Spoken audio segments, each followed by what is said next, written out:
What's up guys, I'm Josh Estey. Behind me is my EcoBoost swapped S13. This setup's new to me, coming from a JZ that was previously in this car. As you can see, it's a 4-cylinder EcoBoost out of a 2014 to basically relevant now EcoBoost Escape. So the big thing with this engine is that it's direct injection. So for a lot of people that's kind of a pushback, but now with the support from Link, it's gonna make this swap a lot better of an option. Coming from a JZ, you know, JZs are heavy, cast iron, all that. This is an aluminum engine, and it's actually built and makes more power. The big reason why I switched to this is because the company JEM Sport, we started developing swap kits, because basically it's like a modern SR, right? Like a lot of SRs are getting blown up, they're no longer there, and there's tons of EcoBoosts and junkyards, and they're 600 bucks. You can go to parts stores and get coil packs, you know, sensors, whereas with an SR, you're not gonna do that. Well, this car is running on a Link. Problem with the factory ECU is there's so many factory limitations set up, and there's not aftermarket support that allows you to really dial in all the extra steps that you would need to get this thing to run right.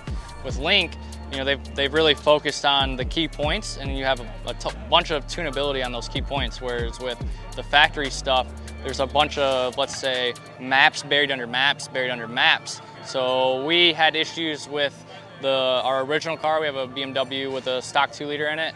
Well, we were having issues that Jake had to dig so deep in the maps where we would get on throttle in certain areas and he would think it was one thing, but then he would find out that it was actually another thing that was limiting it.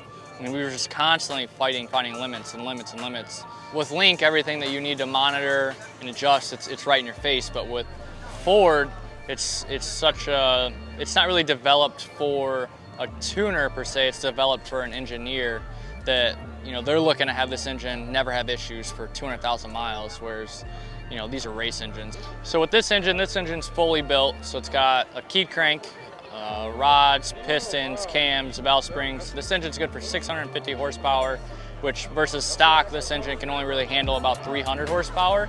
So this is just the 2-liter. The 2.3s like the Nofa has, that's good for about 400-ish. I think the Nofa actually ran his motor at around 500 at one point for quite a while.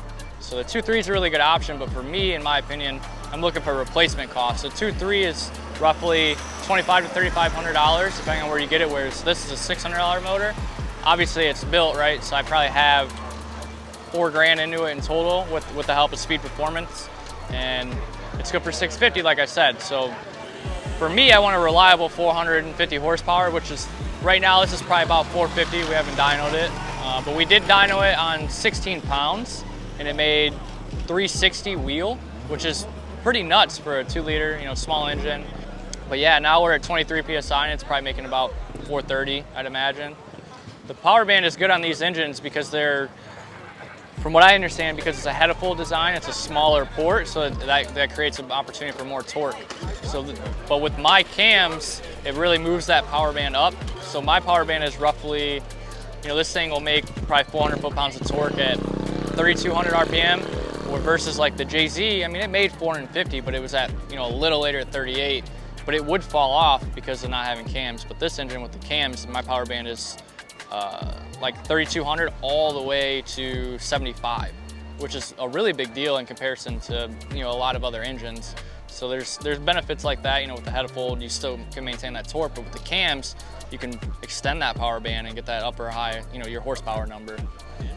Versus like on a JZ, you know, I made 450 foot-pounds of torque, and it would fall off, you know, probably 4,500, and then the horsepower would pick up, but it would still taper off eventually. So we were only revving that to 68. And with this, they can actually rev, you know, probably to 8,200, but just trying to keep it safe.